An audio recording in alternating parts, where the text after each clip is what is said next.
Nung nag-register si Linda, sabi ni Nancy poor academic performance at behavior siya.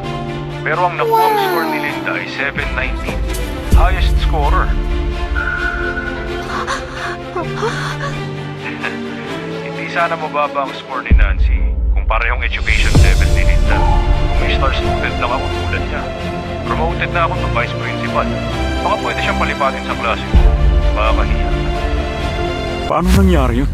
Si Nancy dapat disiplinahin niyo. Kung hindi... Sobrang imposible. 719? Nandaya ka siguro, no? Sabihin niyo na sa akin lahat. Pero yun talaga score ko. Ikaw, kahit aralin mo lahat ng libro, kakayanin mo ba yon?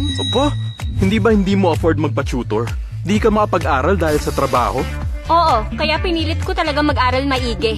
Magpaturo sa teachers. Wala talaga akong sinayang na oras.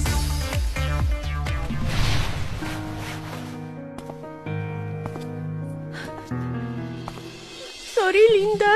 Ang galing-galing mo pala. Ginagaya ko lang yung iba. Kaya kumpara sa iba, wala talaga akong sinabi.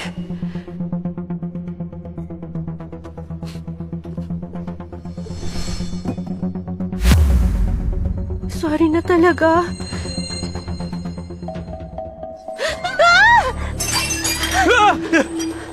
Aray! Mukha ako! Kuya Joseph! Davey ako na! Mukha ako!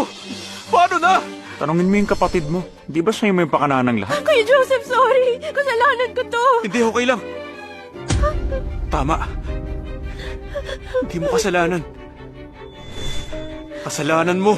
Ano namang kinalaman ko sa nangyari sa'yo, ha? Hindi mo tinago score mo at pinalabas mong bagsak ka. Hindi magkakagulo ng ganito. Okay ka lang ba talaga? Sure ka bang walang on-off dyan sa loob mo? Tao ka ba?